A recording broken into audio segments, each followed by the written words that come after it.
This is art 2, and we're beginning with a classic photograph. This is a photograph of Black Elk, and he's the author of 2 books that were delivered orally. One of them was Black Elk Speaks, which has sold about 10 million copies and is one of the most famous books by an American Indian. This is a photograph of Black Elk when he was in his 70s, and this was to commemorate the end of World War II in 1945, September, and was taken in Denver, Colorado, by Manly Hall. This is the original photo. I was with Manly for 12 years, every day, teaching together, and he is one of the world's great photographers. He started taking photographs in 1923, where the negatives were glass plates that were 12 inches by about 10 inches and had to be kept in wooden crates.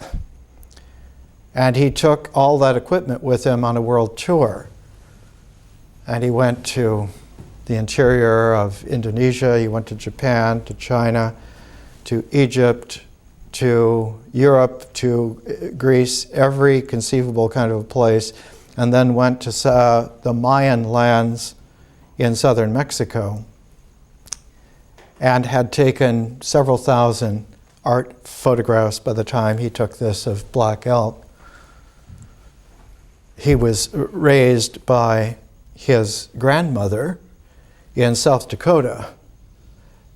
His mother was a physician and was involved in being a doctor for the gold rush in the Yukon at the time he was born in 1901.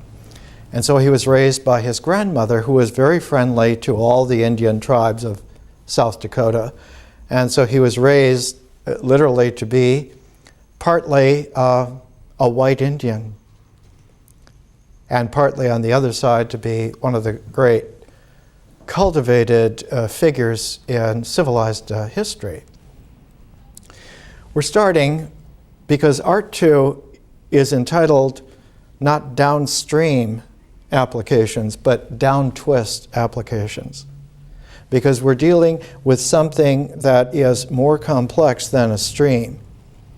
We're dealing with an infinity sign motion. And that infinity sign motion has a constant graded twisting to it that is choreographed. And its choreographed quality is because it has a pair of attractors called double attractors.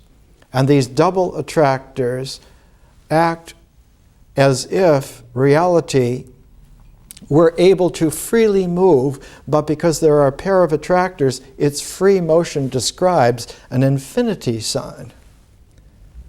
And in fractal theory, it was discovered that if you take any random motion in the universe and you run it fast enough, long enough, this butterfly double attractor infinity sign effect will emerge naturally out of it. Chaos itself is not ultimately random, but is free, and that free play in the total reality of the cosmos turns out to have this natural butterfly infinity sign double attractor quality to it.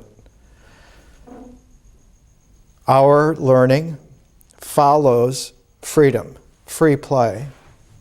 But because it has a universal quality to its focuses, nature and consciousness, the free play of our learning eventually comes to choreograph itself both naturally and consciously in a complementarity shared way, and it turns out to be the symbol that we use for the learning civilization, which is a rainbow infinity sign. that as the infinity sign goes on in its course, it changes and acquires all the colors of the rainbow. And when it does so, 3 times, 3 places that are the same juncture but in a different dimension occur. The center of the infinity sign is where the 2 lines cross each other, and for a moment it's the only place that apparently is where there is a confluence of the 2 motions, the one going in a clockwise fashion, the other going in a counterclockwise fashion, and crisscrossing there at that center. But the fact is, that center is also the beginning and is also the end, so that you have a point of presence that is at once the beginning, the middle, and the end, all at the same time, which means that time conflates to a moment of no time, and that moment of no time is a 0 time. And at the same instance, that presence is also a center of coordination that doesn't have any registry, and so it is a point of presence of openness or emptiness, but openness is better than empty. So it is a timeless beginning, it is an open center of presence, and it is also an infinite ending. So at the end is not an end where it closes off, but it ends in an infinite development of possibilities. That every possibility is infinite, and there are infinitely infinites. And so one runs into a very interesting situation. Our symbol for our education, our learning, is a symbol for a beginning that has a 0 quality, a middle that has an open quality, and an end that has an infinite quality, all at the same time in a montaged overlay. The quality of person that comes out of this is markedly different from the standard expectation of human personality, except for extraordinary individuals previously. Now, we've seen something this past week, the funeral of Pope John Paul II in Rome. 1.7 billion Roman Catholics in the world watching, plus another couple of billion people. But when one looks with a historical consciousness, the funeral is the funeral of Roman emperors of the Roman Empire 2,000 years ago. This is the burial of a Roman emperor. And the whole notion of burying in imperium foldero is definitely, it's a skew off what Christianity was all about. Christianity is not about death and funerals. It is about wisdom and resurrection and eternal life. It's not about crypts in the basement of buildings that are 500 years old, built on models that are 2,000 years old, built on models that in Egypt were already that sophisticated 2,000 years before that. The quality of life in the early 21st century is still largely commandeered by imprisonments of the past, because what has not changed is the way in which our maturation to be personal has not kept pace with the accumulated traditions, with the cultural expectations that still hold in the world, largely. And not only in Rome, but if one went to Mecca during Hajj, one would see the same kind of Islam that one saw 1,500 years ago. There are 1 billion Muslims. Hardly have changed. If you go to a synagogue for Passover coming up, you will find that the Passover service is exactly the same that it was 2,000 years ago. Judaism has not changed its ceremonies, and that Passover was already 2,000 years ago, over 1,000 years old, because it was formulated by Moses in Egypt around 1250 BC. The same for Buddhism. One can go to Sri Lanka or Thailand and find that the Buddhist monks will chant the same words in the same way exactly as they used to do 2,500 years ago. Now, all of this, in their time, in their days, were very high qualities of civilization. But what happens is that civilization must keep developing its possibilities, developing its consciousness, expanding its personage, and increasing its reach into reality. Otherwise, what happens is that it becomes settled, and the civilization all by itself settles into tradition.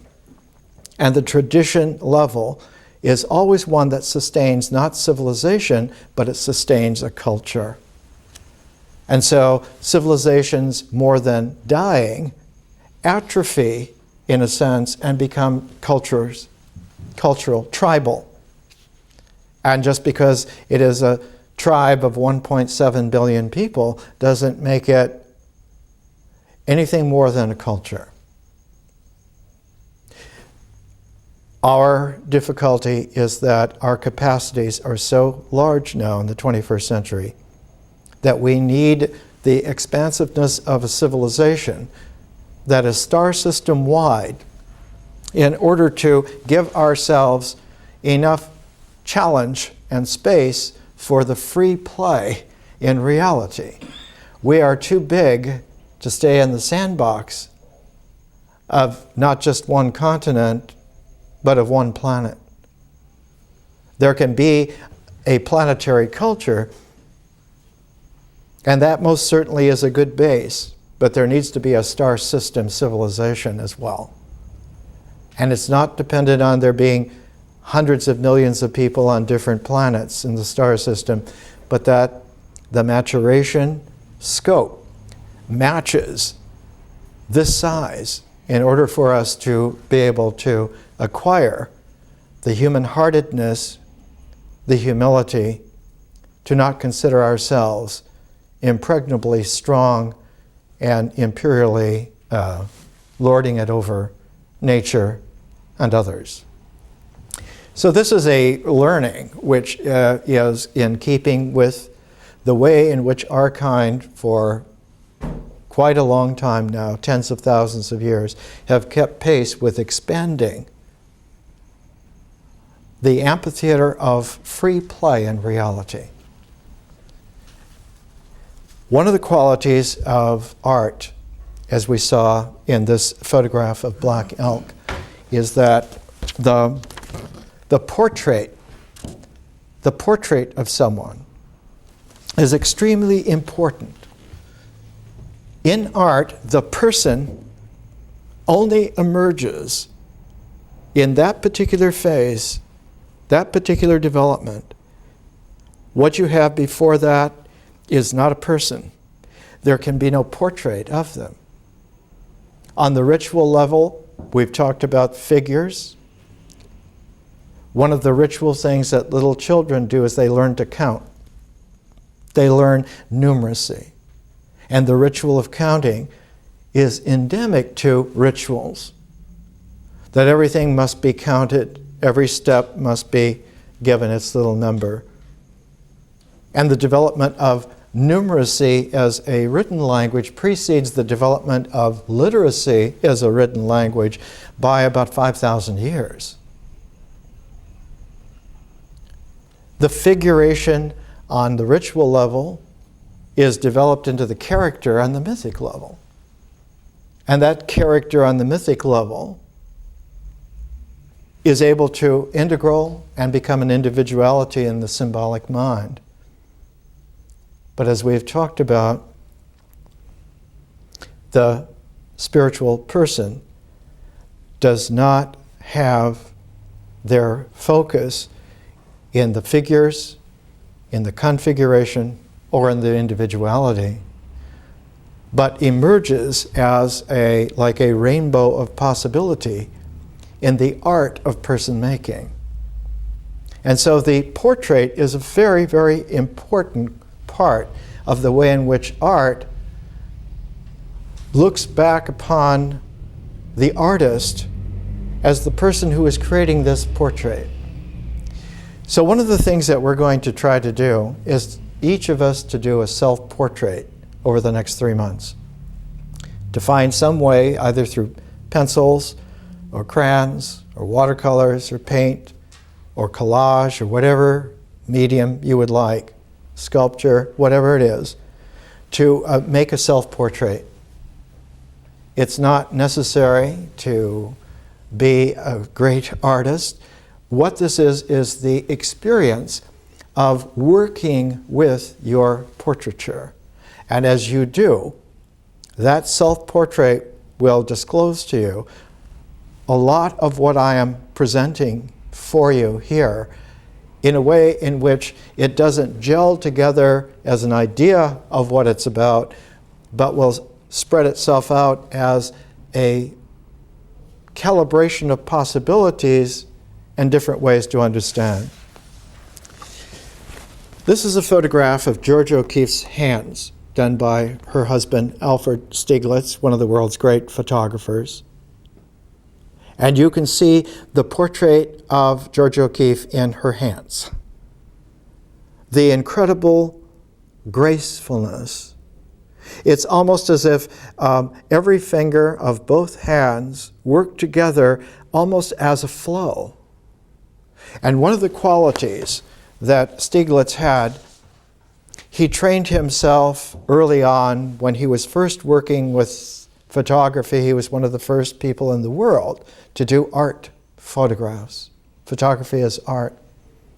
And one of his earliest series was on clouds, to try to take photos of different clouds at different times. And he got used to seeing that even the same cloud formation half an hour later or an hour later is completely different. And he learned some of this because there was a very great painter who already was experimenting with this particular art technique, and his name was Claude Monet. And Monet is one of the greatest artists of all time. He was used to painting outside. He liked to paint landscapes. And after he had done many hundreds of paintings and had developed his whole technique, pioneering what is called Impressionism, he decided to take something that was absolutely prosaic in France. He decided that he would paint after they had harvested a field and put all the straw, all the hay into a haystack, that he would paint this haystack, the most prosaic French peasant farm thing that he could find, but he would do it as an art painting. And he discovered that if he painted that haystack in the morning and then came back the next day, maybe painted it just before noon, and the next day painted it in the afternoon, the next day towards sunset, that the quality of all of these haystack paintings together began to be almost like a rainbow of the reality of what it was. Not only what it was at any given moment, but what it was in its flow of different possibilities over the times of the day. And when Monet's haystacks were first shown, there was an incredulous outcry, what's so great about this? What is so great about it was that Monet was the first to show what is called in the High Dharma the accumulated penetration of not perception and not conception, but of a presence. That presencing some phenomenon in a fairly full range of its occurrence gives you then not only the range of possibilities of what this is, but that range has a reflexive quality and comes back and shows you who you are. That when you address something perceptually as just one thing, there's a tendency to consider that that out there is real and that the perception is automatic and identical and that what you're seeing is what it is. It's very difficult for someone on the cultural level, on the tribal level, not to just look this way at everything all the time. And in fact, it almost never happens. It is a very difficult thing to mature, to integral from that perceptual equivalence to the conception that maybe this phenomenal thing has different images that can be put together into a gestalt, an idea of what it is, so that the conception is a further refinement, a further integral of the perception of what it is into the idea of what it is. But in art, one goes another transform beyond conception. Just as conception transforms perception, art transforms conception. It takes the idea of the gestalt of what it is and turns it inside out so that it becomes a play of possibilities of what it might be, of what it could become. And all of a sudden, there at that level, you don't any longer have the identification of ritual. You don't have the symbols of ideas, but you have the work of art. And also, you have the artist, so that one's own person now becomes the artist. It is your art of seeing the possible that delivers you into the further play of reality. And it's out of that comes the spirit. It is as if the spirit were locked not in something, but were locked in a secret that could only be released if there were a further kind of energy, a further kind of a process that would be happening. And that further energy, that further process is visionary consciousness. And just as nature has an energy, a frequency, and experience has an energy and a frequency, conscious vision also has an energy and a frequency, but on a different calibration. Nature and experience are integral, and they calibrate very easily into the phenomenal realm, existence, and symbol. But art begins to calibrate itself not in the phenomenal realm, but the Greek word for it was the noumenal realm, the numinous realm. That it isn't focused on a phenomena, but that its focus is rather a whole fanned out spectrum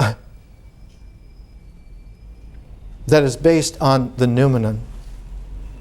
And we'll see that just as the phenomenon can be further integrated into the symbolic idea of it,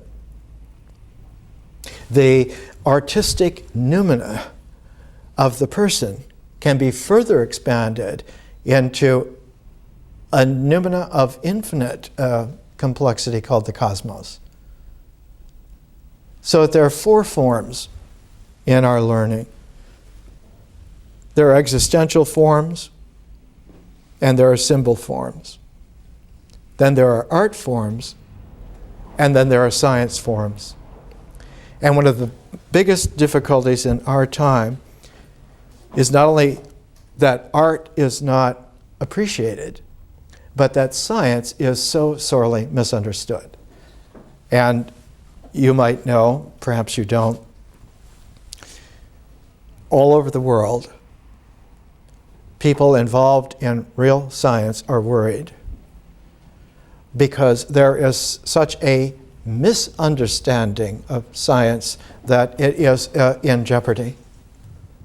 It isn't just that science is misunderstood, but that the inculcation of ritual and mythic limitations on science and on art as well are leading to this kind of an atrophy that will reduce everything down to a tribal culture that will perform and prefer forms of the distant past.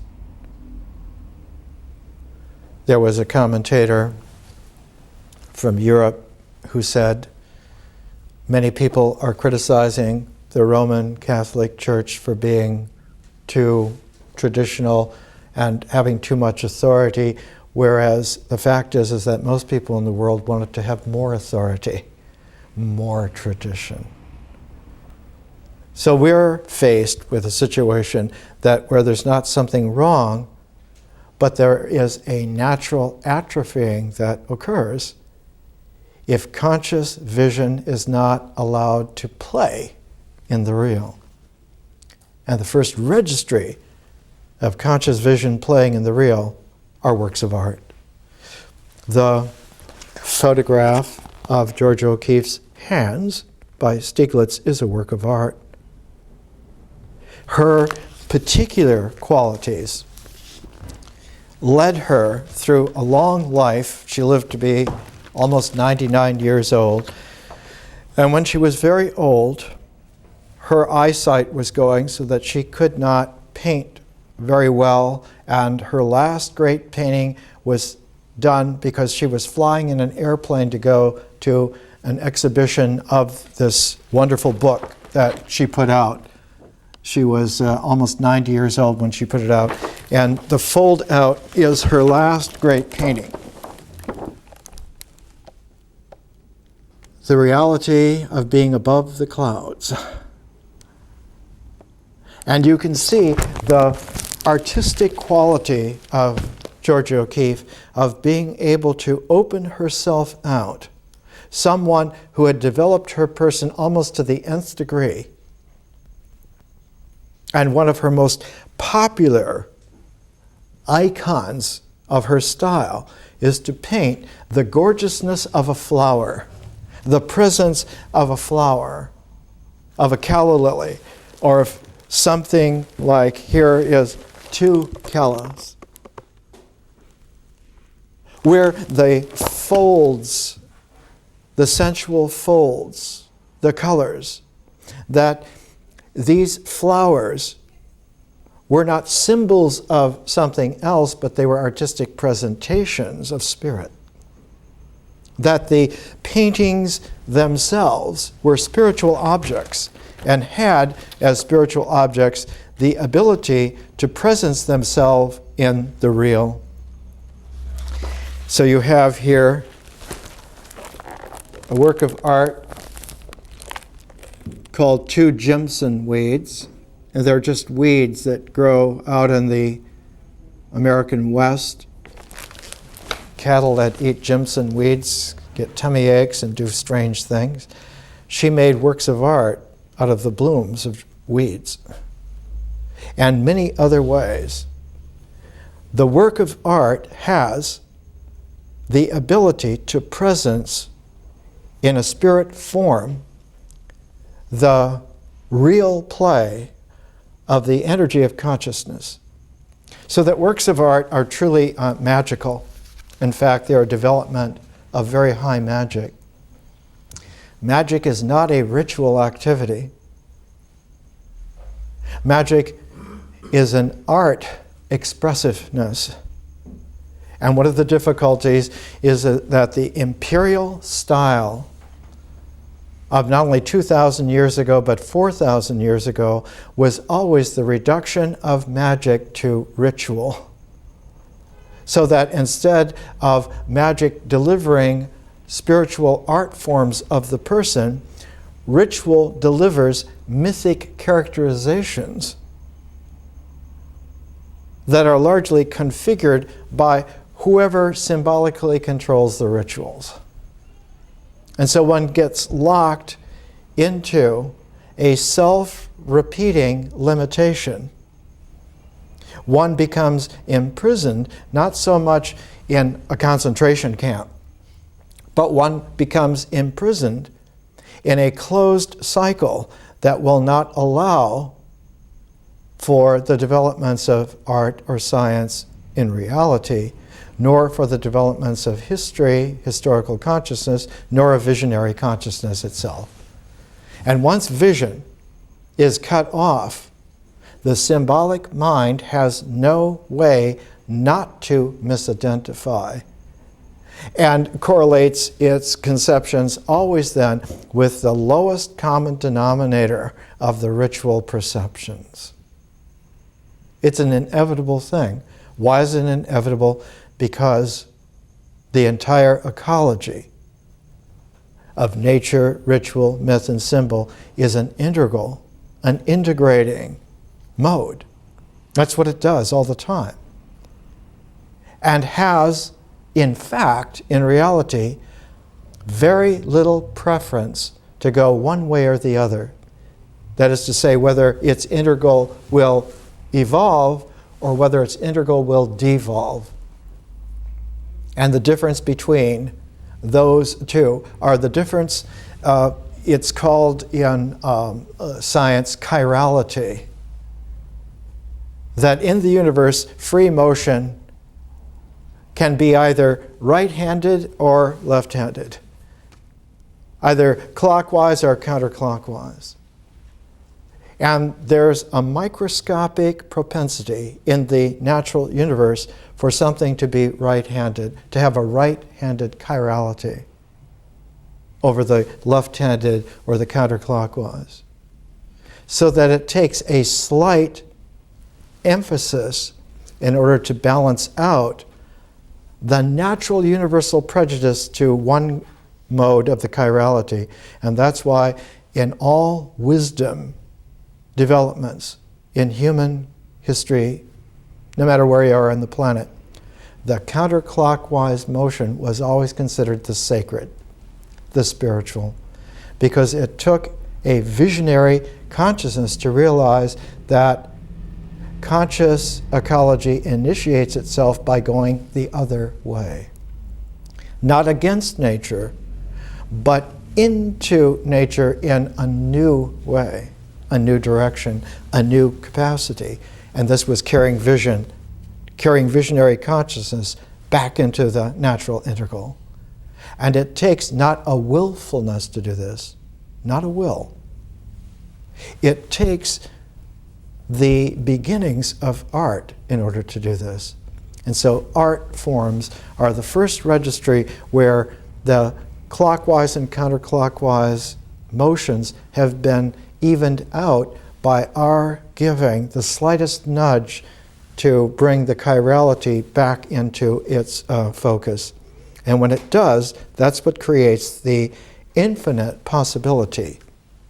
So that the scale is no longer on any kind of a bar, nor on any kind of a circle, but that the true symbolic presentation of it is the choreography of the infinity sign.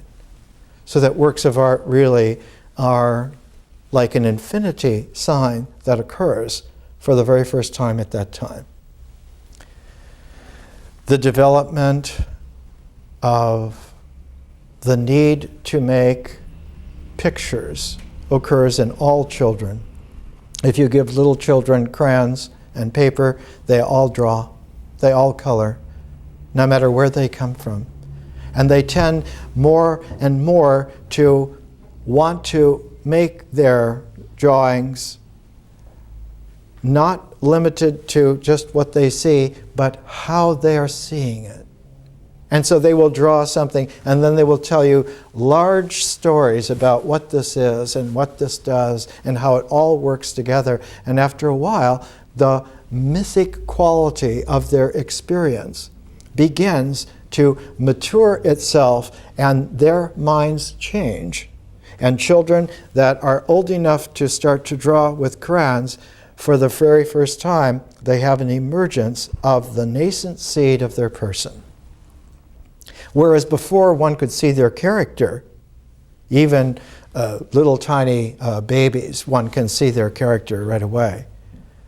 But one can't see the person, the spirit person, until that development. And usually around 4 or 5, one begins to see, oh, this is who this is. Not their propensities, but really who they are. And for the very first time, they come into possession of something which is able to overcome something that they had when they were about 3, and that is, for the very first time, they're able to tell you no, or I don't like you, the terrible 3s. Whereas at 4 or 5, they overcome that, where they say, I like this. I like this. I want more of this. Why can't we do this? Why can't we have that? And by the time that they're 5, they have this capacity, which already the school systems all over the world began to cut their wings and to conform them and to reduce them down to a cultural tradition. And so it takes an enormous talent not to be squeezed and squashed and mulched into those configurations.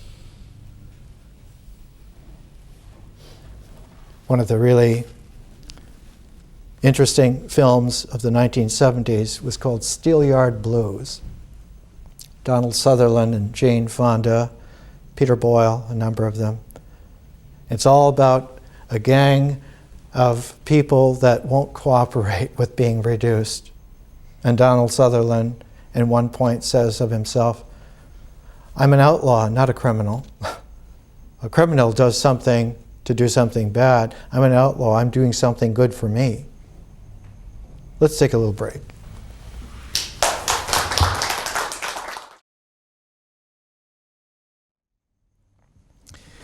You're looking at a sketch of the Palace of Fine Arts in San Francisco, made by Bernard Maybeck around the turn of the century for a big exhibition.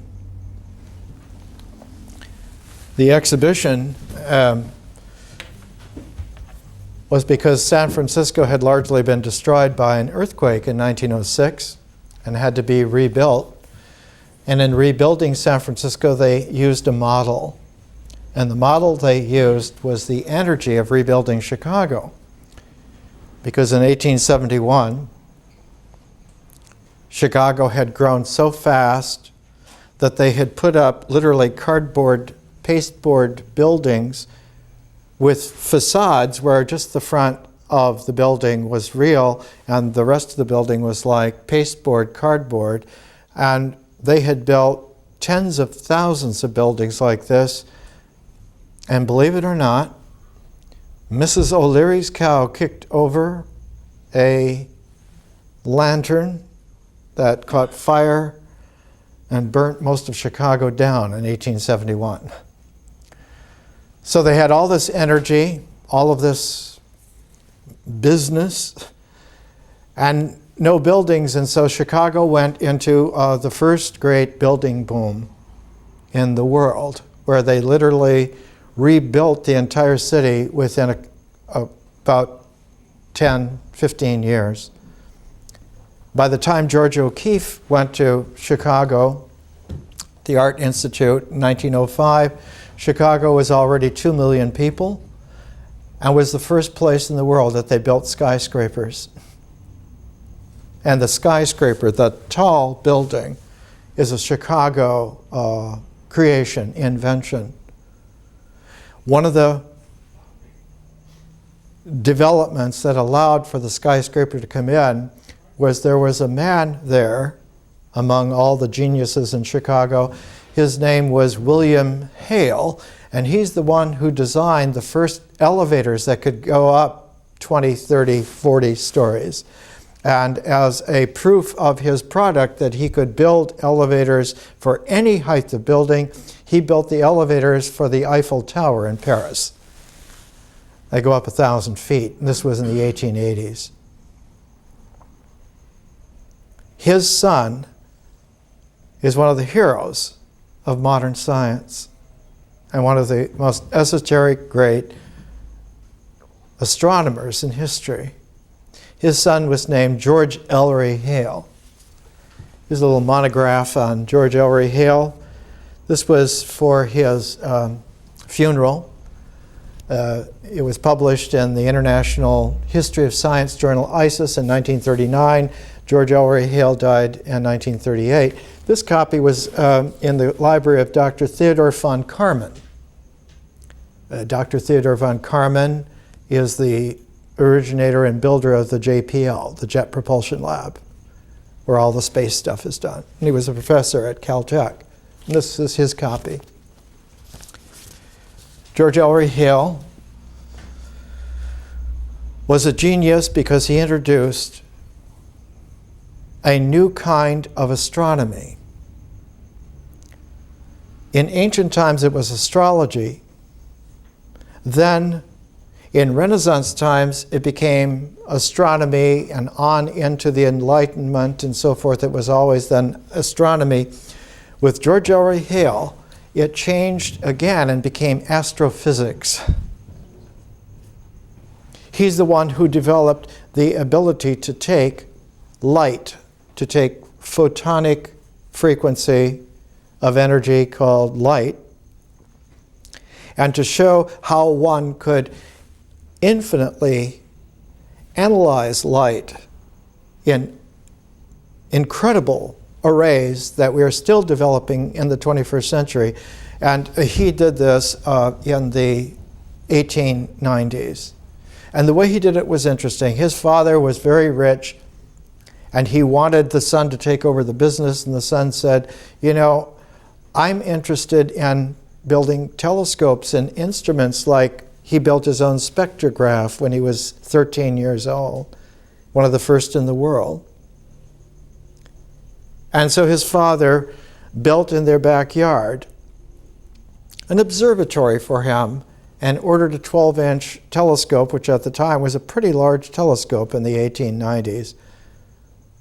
One of the brash young Chicago geniuses was a man named William Rainey Harper, and he was the first president of a new school that they built called the University of Chicago, funded by John D. Rockefeller himself, who eventually put $35 million into it. And the University of Chicago from the beginning was made to be one of the world's great new kind of universities, where its emphasis was not on jobs and undergraduates, but its emphasis was on graduate studies and research with real science labs. And so the University of Chicago from the beginning was like San Francisco itself. It was built to be world-class from the beginning. The new San Francisco was never going to be a cultural village, not a place for tribes, a civilized place, like Chicago. Chicago's civilization, though, was one of energy, where one could take the results of research and turn it into industrial scale application. That it wasn't just enough to be able to research and to find something out, but Chicago specialized in taking what you had found out and finding a way to make a lot of money and to reproduce it millions of times so that everyone could have one of these. And the development of the skyscraper in the 20th century as the choice of architecture all over the planet is due to its first energized seeds in Chicago at the time. The University of Chicago is located down just a short walk away from the Museum of Science and Industry. And it's interesting, in Chicago, it's not called the Museum of Science, but of Science and Industry. It's on Lakeshore Drive, and not too far from it are twin skyscraper apartment towers that Mies van der Rohe built in the middle of the 20th century that at the time were some of the most spectacular exemplars of the way in which modern living would take place in 40, 50, 60-story apartment towers, often built in pairs. The World Trade Center, New York, is a commercial development of that kind of architecture and development. One of the qualities that Georgia O'Keeffe learned when she went to Chicago in 1905, she went to the Art Institute of Chicago.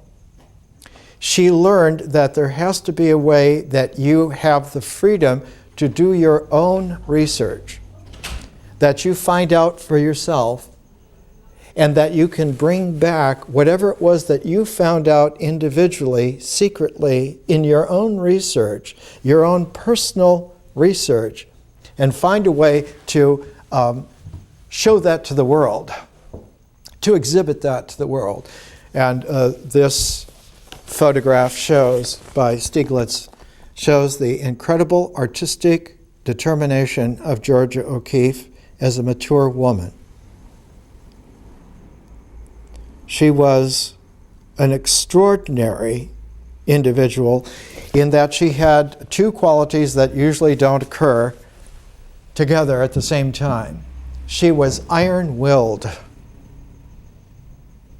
If she had to go it alone for decades, she could do that.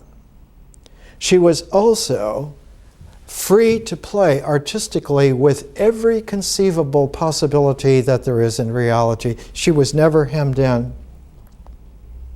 And so her ability to have her experience flow with her visionary consciousness was extraordinary, because she found that initially, when she was just poking around, before she did her art, she would let her experience flow with nature, so that those two flows not only melded together, participated together, but they become almost in a pristine way one single flow.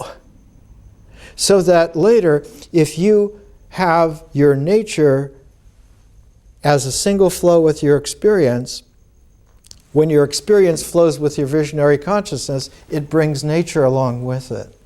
And what you get is three flows at the very same time, two of which are merged so that they really are one single flow, but the other flow doesn't merge with it because consciousness doesn't flow the way that nature flows. It doesn't flow the way experience flows. It flows in a counter movement. So that consciousness weaves itself with experience instead of flowing with it like nature does. And if nature is already flowing with experience, when consciousness weaves itself with experience, it also has de facto woven itself with nature as a mysterious process.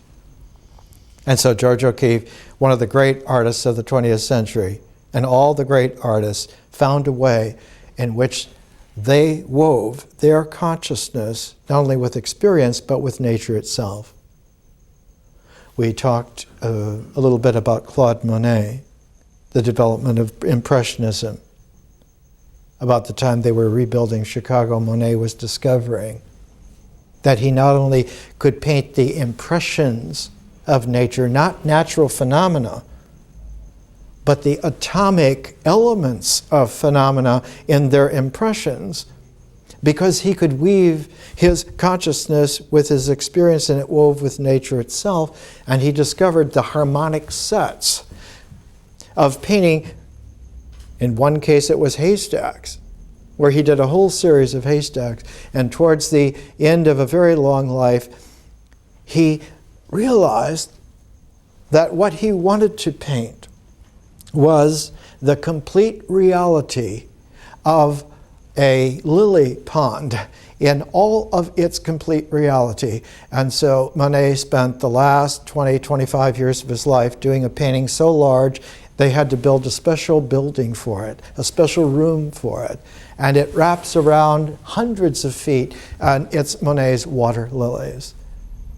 And in order to do this, he developed Monet's garden at Giverny and had his own Japanese pond for water lilies with a Japanese bridge over it, because his influence was Hiroshige's Japanese prints.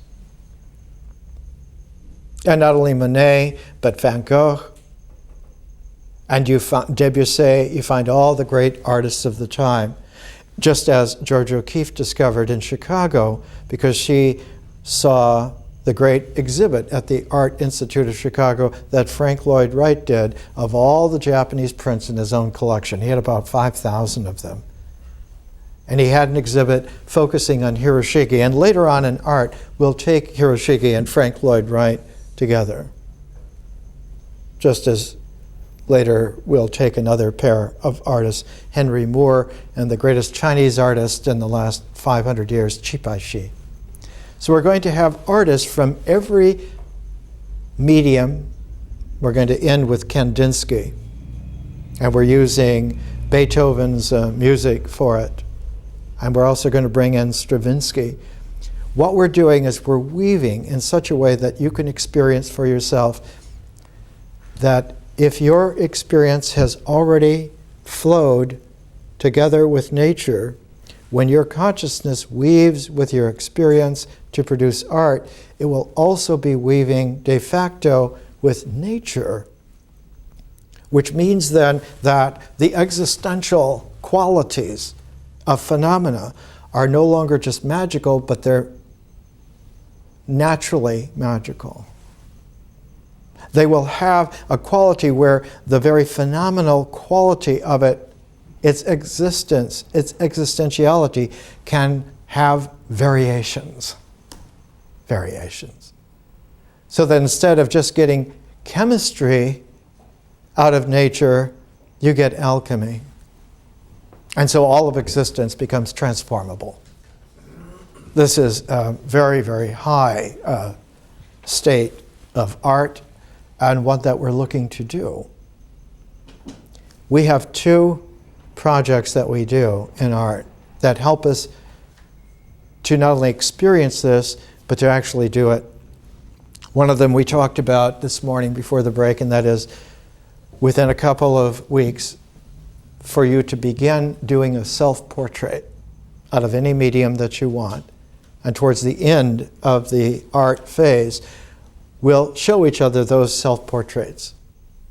But in order to give us the other quality that emerges out, the variant within a set of free play, because it is so supranatural.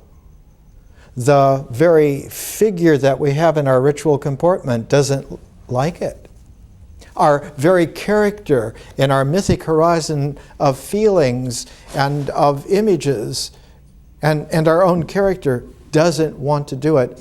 And even worse, and even more stringent, the mental individuality balks at it and will not do it, refuses. So I have a second project for us that helps you to overcome those resistances, and that is this. Within a couple of weeks, to make a sculpture and to bring it here and show it, and then to give it to somebody else in our community, and for them to redo your sculpture, to change it in whatever way their vision will see it, so that your sculpture will be literally destroyed to make room for theirs. But then you get a comeuppance because they must bring their new version of your sculpture in and show it, and then give it to a third person who will destroy their work and make it over again in their way. And that third person, when they show the work, will give it back to the original person. So you will have the experience of having made a sculpture, of having seen it destroyed, completely changed, and someone else takes it over. And then the pleasure of seeing that that person who took it over was taken over by someone else, and they made a gift to you of what came out of it. It's an exercise in humility, which is essential, because art, as a high-powered spirit, is so much more powerful than the mind, that if the mind continued to be a reluctant no-sayer, a naysayer, the spirit considers that mind an enemy, and one turns upon oneself, that one's own individuality becomes the enemy of one's spirit. And of course the mind considers then that the spirit is a saboteur and is an enemy, and seeks to ally itself with its natural ally, and that is the body. And so the mind convinces the body that too much freedom is a bad thing, that spiritual energy is something that should be controlled, of course, by the mind in tandem with the body. And so one gets a natural reductionist de-evolution that comes out of what would be the conscious visionary transform. One of the qualities of this is that one does not believe that there could be anything that is born in nature that could achieve this high heavenly power, that it must then be a mythic appearance and not really happen, but is only a myth. And one of the oldest myths in the world is the myth that a human woman cannot give birth to a natural being, person, who becomes heavenly divine. So it must have been a myth. And this is a book called Near Eastern Religious Texts Relating to the Old Testament. Actually written in Germany and translated into English a while back. Egyptian texts, the conception and birth of the God King, a detailed version of the account of the election by God of the bringer of salvation, to be found in a cycle of 15 pictures, and that these 15 pictures are the distributed text of a myth, which was originally independent of them, and its complete presentation is in the temple, the funerary temple of Hatshepsut at Deir al-Bahri on the Nile River, just across from Karnak, across from Luxor.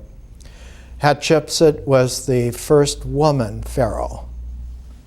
And if you see sculptural portrayals of Hatshepsut, you will see in her spirit person, in the very features, the portrait of her face, the unmistakable echoes of a cat.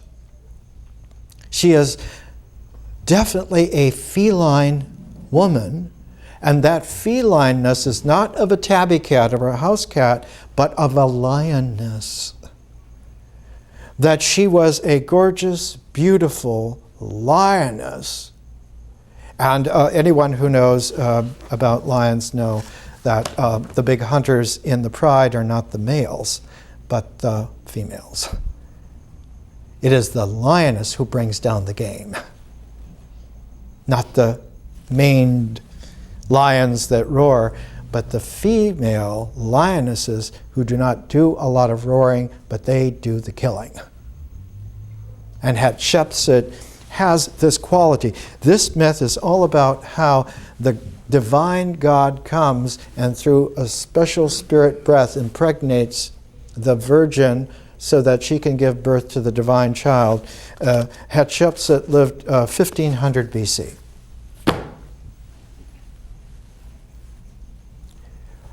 We need myths.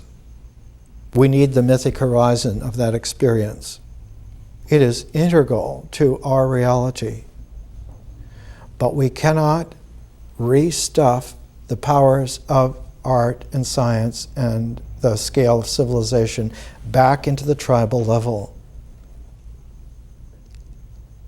It is not only too large, it is too powerful, and when you make that kind of rejection, that kind of de-evolution, with that kind of power, that power now turns radioactive. It's just like once you make an atomic transformation into nuclear energy, either by fission or by fusion, you can't now treat that product as if it were just purely natural. It is now supranatural in the sense that it is really radioactive.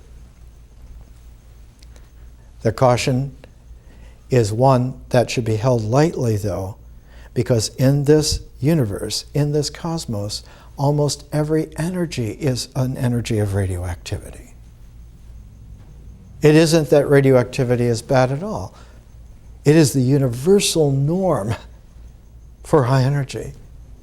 Every star you see in the sky is radioactive.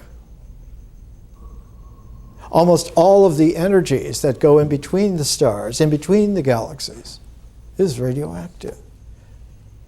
So it's not something that is identifiable as a regression.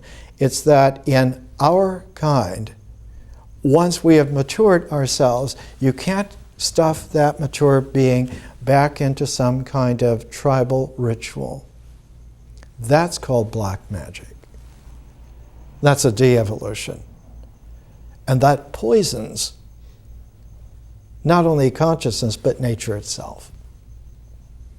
So we have to learn not to do that. When George Ellery Hale had completed his little 12-inch observatory in his backyard, the president of the new University of Chicago called him in and said, I want you to head the department of our astronomy and astrophysics and develop it as one of the great centers of the world. And so George Ellery Hale joined in his early 20s and became the builder of the first astrophysics department in the world.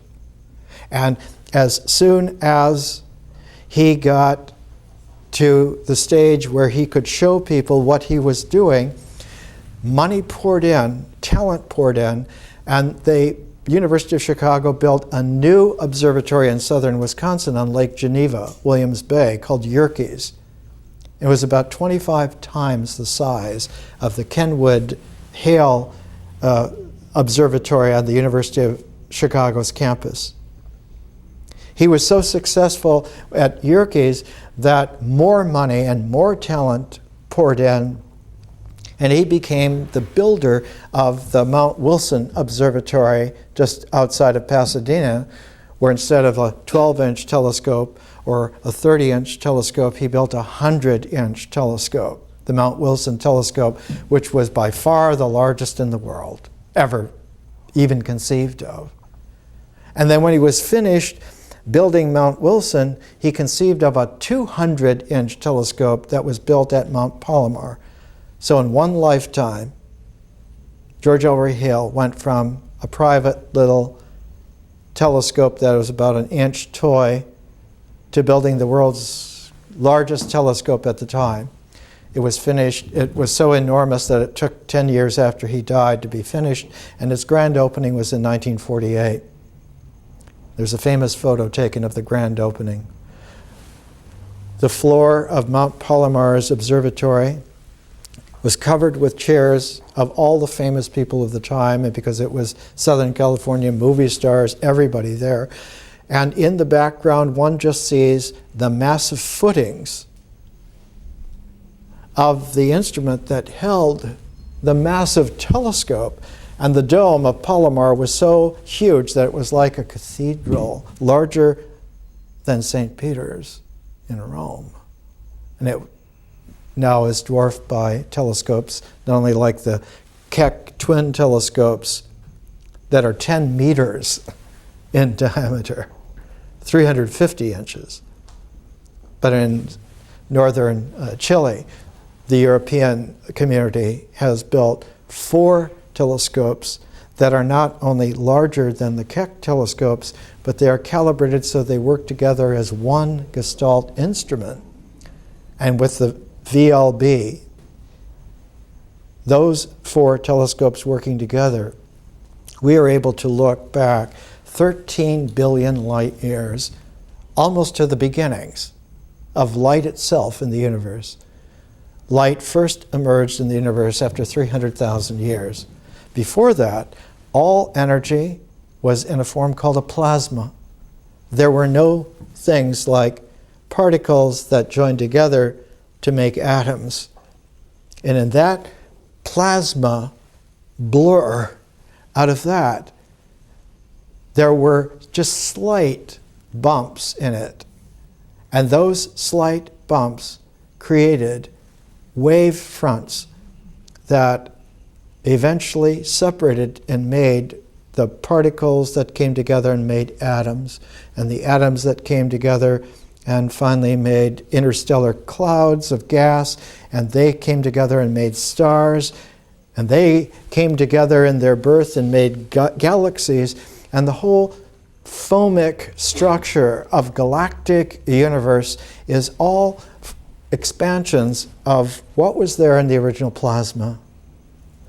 And that original plasma has left an energy signature that has faded in the 14 billion years, and now, instead of being infinitely hot as it was originally, it has cooled down to where it is only 3 degrees above absolute zero, 3 degrees Kelvin, and that is the background energy of the entire cosmos. And we have mapped that now to every degree of specificity. What is esoteric is the development of the arts and sciences, not of occult rituals.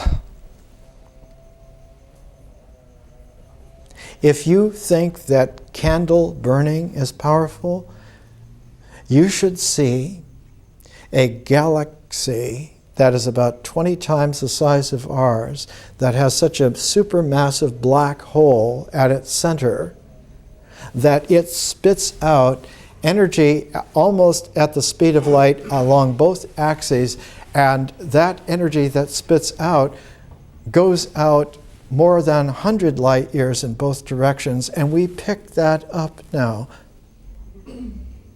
And we pick it up with photographs, not photographs from a camera, but from charged coupling devices, CCDs, that record every single photon. And one can take a single photon and analyze it spectrographically now and see all of the elements of that star in one place. An artist does that in their person. A really great artist is able to bring every aspect of reality into play, into their play. And that their visionary consciousness is able to refine that not as an integral, but as the spectrum that is the resonance of the work of art. In integrals, one looks to see the shape for its boundedness. But in consciousness and in history, one doesn't look for the shape in its boundedness, but for the harmonic of its resonant sets. And so we're beginning to look at ourselves and to see that artists will find a way to open themselves up to calibrations that they never had before. The person we're taking with George O'Keeffe was Max Ernst. one of the developers of 20th century painting and sculpture. He was born in Germany. He was forced to serve as a soldier in World War I. And he recorded in a letter home, he said, "Max Ernst died today." And that was 4 years before the war was over and they released him. And it had been so monstrous because the First World War was trench warfare. There was a scar across the entirety of Europe that was the Maginot Line. It was a trench, and on both sides, men killed each other for 4 years with high explosives that had never been seen before on that scale. When they entered the war, men were still riding horses to war, and when they finished it, there were airplanes dropping bombs. Ernst, in that catastrophe, learned that he had in fact died, that there was nothing left of him. He was just a shard. And so he began a process of not just reinventing himself, but of re-emerging out of a new scale of vision many, many times. And not only was he born again, but he was born again and again and again and again, and finally realized that all of these rebirth resonances had a master harmonic of infinite openness. And just about the time that he came to understand that was real about himself, he discovered in the United States, in the American Southwest, Kachina dolls. And so he bought every Kachina doll he could find and carted them back to New York, and with his newfound magical shaman quality, this was shot on the balcony of one of the most sophisticated apartments. He was married at the time to Peggy Guggenheim. The Guggenheim built the Guggenheim Museum and plenty of other things. They had all the money in the world, but in this sophisticated New York apartment, Max Ernst wanted to keep company with Kachina spirits because he had found a way to recalibrate himself in a way that had never occurred to him before. He was a sophisticated European, and he found now that he could also be a primordial American Indian. Not an American, but an American Indian. And so Ernst found a way, found the right companion in Dorothea Tanning, and the two of them moved to Sedona, Arizona, where for 12 years they lived like Paleolithic, primitive American Indians, but with the whole development of making art out of it, not ceremonies. Not culture, but civilization. And so Max Ernst is one of the authors of the New Civilization. You can see the primitive Paleolithic genius at work. Everything he touched was available for him to transform again and again and again. He was dwarfed for a long time by the fame of other artists like Picasso or Matisse or Salvador Dali. But in the 21st century, we'll come to see Max Ernst as maybe the greatest single artist of the 20th century. He developed more methods and techniques than anyone in the history of art. He's the first one to make collages. He's the first one to develop frottage. He's the first to develop action painting. He taught Jackson Pollock how to make those kinds of paintings. But what is even more important is that Max Ernst's work, constantly morphing and constantly developing, he became so kaleidoscopic in his person that by the time they made a film of him, I think he was nearly 82 years old. And in the film, one sees this very gentle, vibrant, universal quality of spirit that artists on this scale become like spiritual geniuses, spiritual masters. And the quality that comes out of them is that anything that they touch or see or sense is immediately a fertile seed for a work of art. One of his great moments, when he was younger, in a moment of depression, he had taken himself to a little hotel room off the beaten path and was staring at the floorboards, completely done in by life and circumstances. And suddenly, he saw into the pattern of the wood on the worn floorboards, grabbed paper, put it on the floorboards, took some charcoal crayon and colored in and made an impress of the wood grain pattern on the paper. And looking at that, he saw even more and began to make works of art that came out of the grain of throwaway woods, and found that nothing is unworkable to the Spirit, and rediscovered ancient wisdom truth. When you are really mature to that level, everydayness is the most powerful seed for spiritual greatness. It is the everyday that has the seeds, because they are pristinely just now woven, just now discovered, just now created. And if one carries that just now creativeness, that seed is fertile and will grow and will develop indefinitely, infinitely. We're about to have a civilization, not where we have 1 or 2 geniuses, or 8 or 10 geniuses, or 20 or 30,000 geniuses, or 100,000 spiritual communities, but the entire planet, the entire star system is going to be alert. This is a way we can do this. More next week.